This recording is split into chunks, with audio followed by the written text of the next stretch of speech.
Once upon a time, in the magnificent town of Argos, lived a rich and powerful king who had all that a man could wish for. Power, glory, gold, a fine reputation. He wanted for nothing. Nothing except a child, a son. King Acrisius decided to go to the temple of Delphi, where the Pythia predicted the future. Perhaps he'd forgotten that one should be wary of oracles. "What must I do to have a son?" asks Acrisius. As usual, the oracle does not make a direct reply to the question which is asked. "You will have a daughter," replies the Pythia,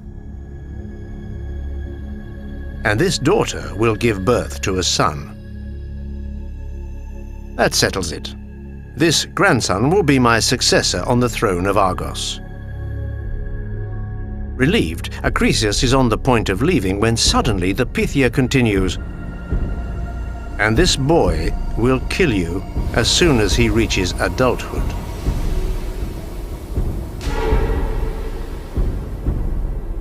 Acrisius is distraught. A few months later, his wife, the queen, brings into the world a daughter. She is named Danae, in honor of the founder of the dynasty, Danaus, and his 50 daughters, the Danaids. Zeus had thrown the Danaids into Tartarus as punishment for the murder of their husbands. There, in the scorching steam of the underworld, the Danaids are doomed to pour water into a bottomless basin until the end of time.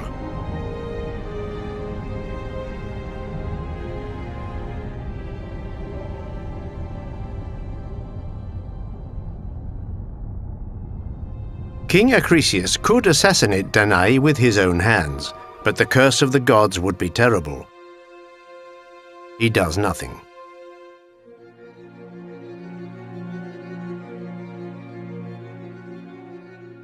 Danae grows up. At 15, she has become the prettiest girl in the kingdom of Argos. Naturally, prospective suitors hasten to the court. Each would like to win her hand. Acrisius, haunted by the thought of the prophecy from Delphi, will not hear a word about marriage. He even goes as far as to regularly pray that his daughter might die of natural causes. One day he moves into action.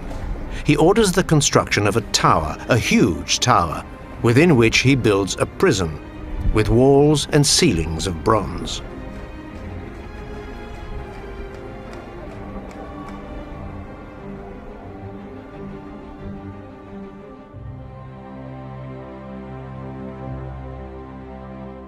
Once the tower is finished, he invites Danae and her nurse to follow him. Neither of them imagines the terrible fate which awaits them. The two women go inside. The heavy door closes behind them. Danae lets out a cry of horror which nobody hears.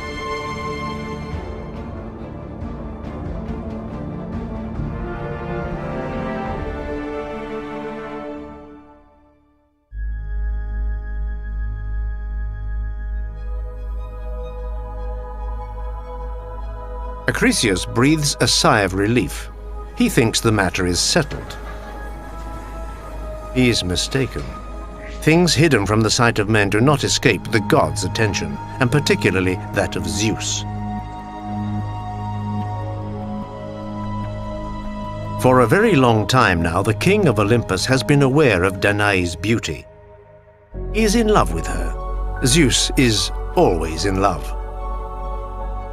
He smiles when he sees Danae shut up in her bronze prison. It is the ideal moment to make his conquest. However, Zeus needs to take on another appearance because he knows that mortals may not contemplate a god in his divine form under penalty of death. Bull, swan, eagle, snake, Zeus is no stranger to metamorphosis. On this occasion, he decides to change himself into rain. Golden rain which slides through the joins in the tower, through the walls, and falls like a gentle caress upon Danae's slumbering body.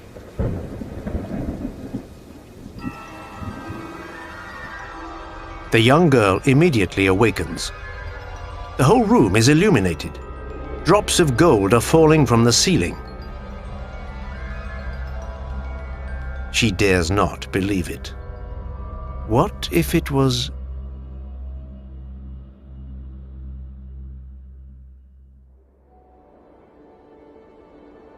Nine months pass.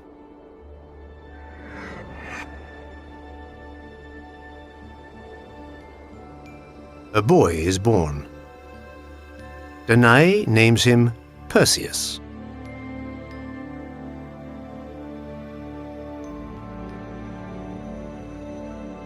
Fearing her father's fury, she hides the child as best she can. But it is impossible to stifle his cries. Intrigued, King Acrisius goes to the tower. That is undoubtedly a baby crying. Acrisius has the door opened. Yes, indeed, he is not mistaken. There really is a child in there.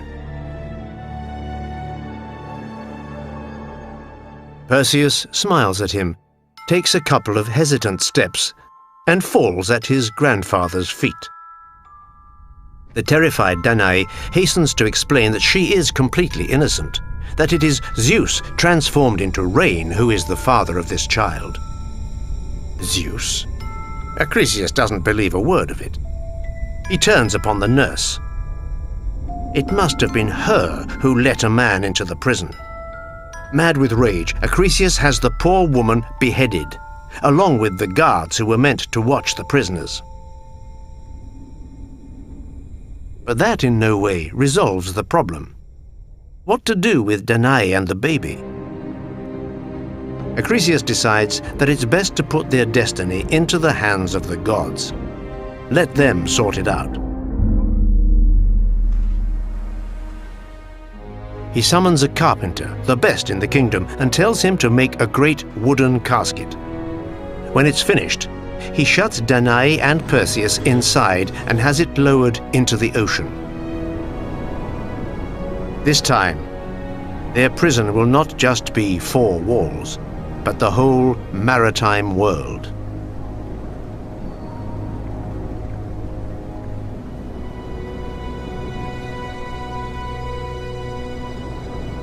The casket drifts away, tossed around by the waves. This fragile shell should have sunk 1,000 times. But Zeus is watching over his son.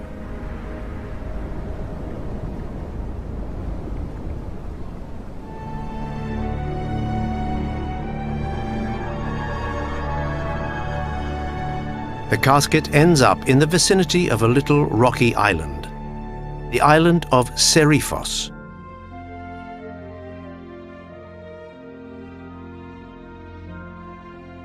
A fisherman sees it, but this is not just any fisherman. His name is Dictys, and he is of royal lineage. Dictys brings the casket ashore and discovers Danae and Perseus. Troubled by the beauty of the young woman, the fisherman decides to take in both mother and child and treat them as if they were of his own family.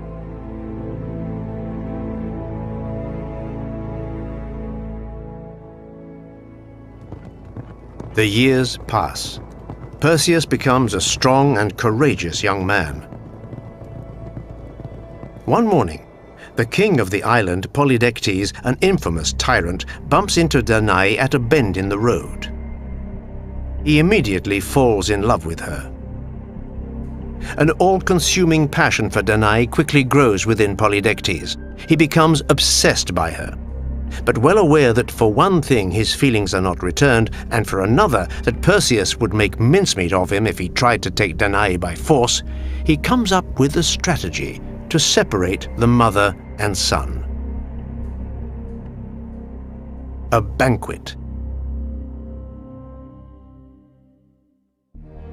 Polydectes organizes a banquet, and he has a good pretext: his marriage with a foreign princess by the name of Hippodamia. He tells everyone the news and demands that each young nobleman demonstrates his friendship by giving a luxurious present to his future wife, preferably a horse, and why not a whole stable, for the young woman is very keen on riding. "And you," he sneers at Perseus, "you who don't even have a shirt to call his own, what will you give me? You can't come to my banquet empty-handed." Cut to the quick, Perseus replies that he is willing to bring anything the king wishes. Anything? Perfect. "I want the Gorgon's head." The Gorgon's head? There is not one living being in the whole universe capable of such an exploit. Perseus will refuse, that's for sure. No, he accepts. An icy murmur spreads through the great throne room. Perseus is mad. He doesn't know what a terrifying monster this is. The Gorgon.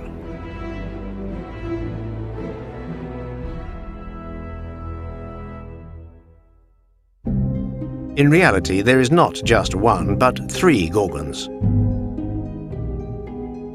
3 sisters: Stheno, Euryale, and Medusa. The first 2 are immortal. Only the third one, Medusa, can be beaten. A long time ago, the Gorgons were 3 young girls of legendary beauty. It was the goddess Athena who changed them into monsters because they dared to defy her. The Gorgons are terrifying creatures. They have golden wings attached to their shoulders, snakes coil out of their hair, and they can kill with a single look, instantly turning to stone anyone who dares look them in the eye.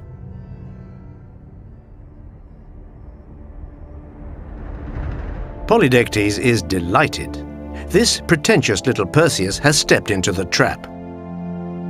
But what Polydectes is unaware of is the young man's descendants. He is the son of Zeus. What's more, he is admired by numerous divinities, and in particular Hermes and Athena.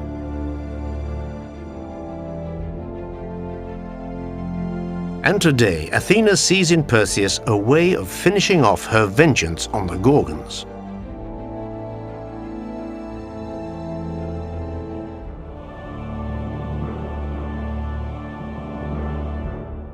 Perseus walks straight ahead. He hasn't the slightest idea where Medusa might be hiding. He doesn't know how to fight her either. At this very moment, Hermes appears before him.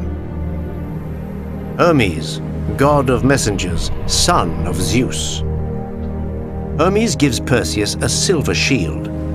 This is the goddess Athena's gift to him. Hermes also lends him his winged sandals. Then he hands him a special sack in which hunters put the game they have killed. And he adds one last present: a harp sword, a steel sickle capable of cutting through any material. Hermes advises Perseus to fly to a cave where 3 witches live. These 3 witches are known as the grandi.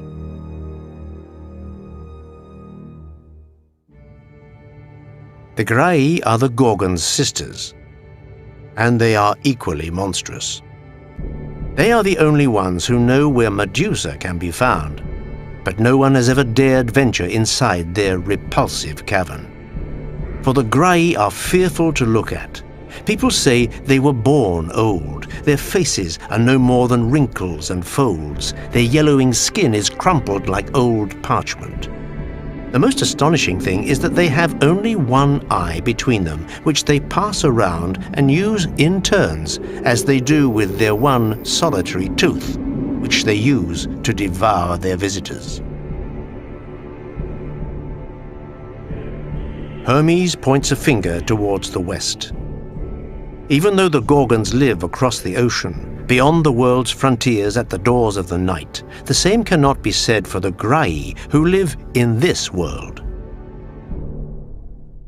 With the winged sandals to guide him, Perseus crosses the wild blue yonder and soon finds himself at the entrance to the cavern where the three sisters hide. The son of Zeus must now pay very careful attention, for between the moment when one passes the eye to the other and the moment when the other receives it, there is a short lapse of time, a tiny crack which Perseus must infiltrate with the speed of an arrow. Perseus bides his time, and at the split second when the eye is between two of the creatures, he grabs it, snatching the tooth at the same moment. The grandi scream with fury. They are suddenly blind and toothless. They are reduced to nothing. They implore Perseus. They are prepared to give him anything, they say, if only he will give them back the eye and the tooth. Perseus demands that they tell him where the Gorgons live and how to get there. They are only too eager to oblige. So the son of Danae and Zeus is at last flying towards the windy island where the monsters abide.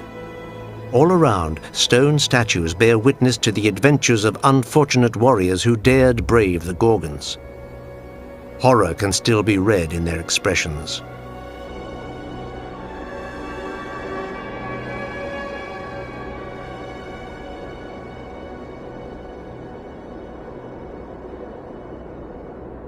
The Gorgons are there. They are sleeping.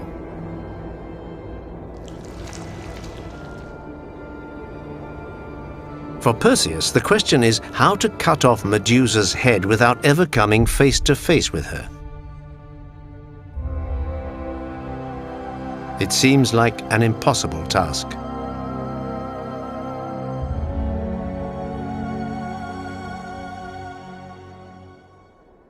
It is Athena who whispers the solution in his ear. Perseus takes the silver shield which the goddess gave him and fixes it upright in the earth. He uses it like a looking glass, or more precisely, like a rear-view mirror. At the moment when Medusa's terrible eyes, shining like moonstones, turn towards him, Perseus positions the shield such that his eyes cannot meet those of the Gorgon. Medusa is almost upon him, just a breath away. Perseus raises his sickle and severs the monster's head.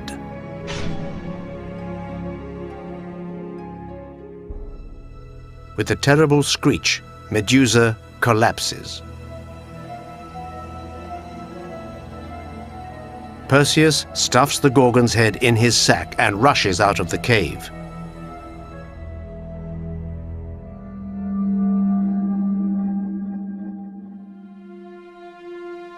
Flying back home towards Polydectes Island, Perseus suddenly notices a young woman chained to a rock. It's Andromeda, the daughter of Queen Cassiopeia. She has been offered as a sacrifice to a sea monster which has devastated the region ever since the careless Cassiopeia was audacious enough to claim that she was more beautiful than all the nymphs of the ocean. To appease the monster sent by the susceptible Poseidon, an oracle has advised Cassiopeia to sacrifice her own daughter, the innocent Andromeda.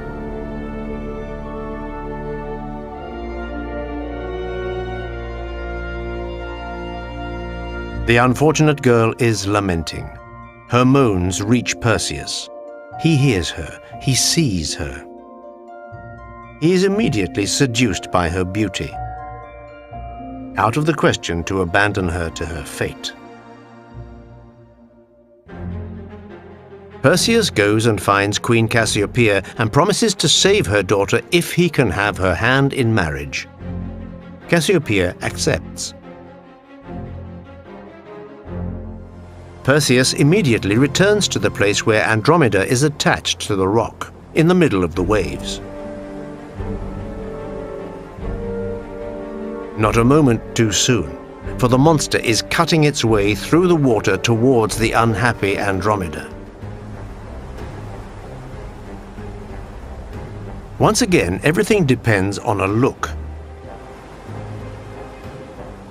Remembering Athena's advice, Perseus positions himself between the sun and the sea, such that his shadow is projected across the surface of the water just in front of the beast's eyes.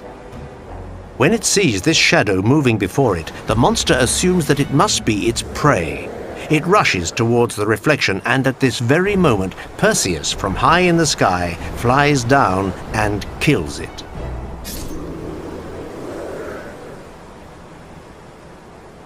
Andromeda is saved. Perseus picks up his sack with the Gorgon's head inside. Accompanied by Andromeda, he finally arrives at Seriphos.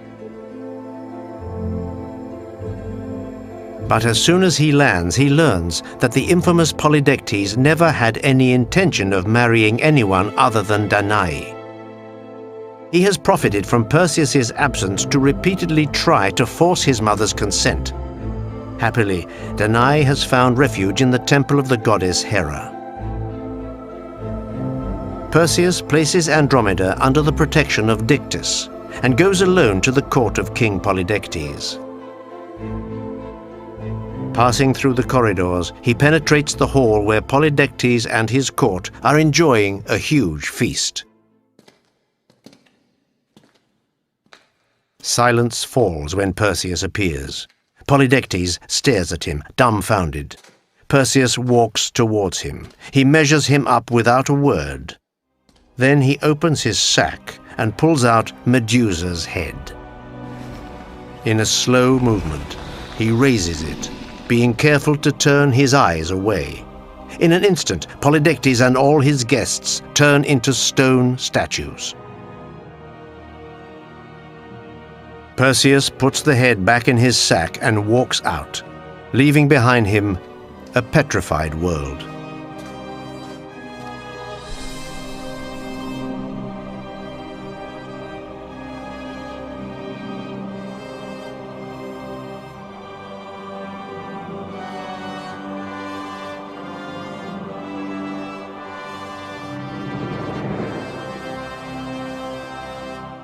But the story is not over. There is still the grandfather, King Acrisius. Perseus has realized that if Acrisius behaved towards him as he did, shutting him in a casket and tossing him to the waves, it's because he was afraid of dying at his hands. He doesn't hold it against him. On the contrary, he wishes to find him and pardon him.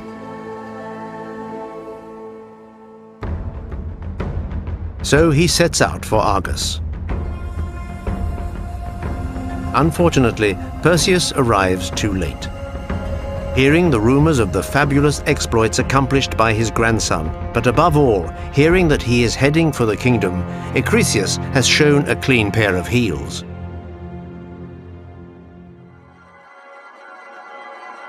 But destiny alone decides upon the hour when the curtain must fall.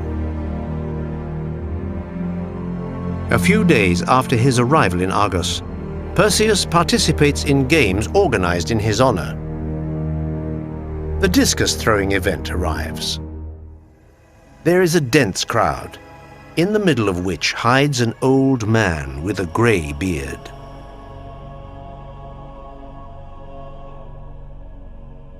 Perseus throws his discus. At that precise moment, a violent gust of wind alters its trajectory. It flies through the air and it hits the old man head-on, killing him instantly. It was Acrisius, king of Argos, Perseus's grandfather. Once again, the Oracle of Delphi has had the last word over those who try to stop her predictions from coming true.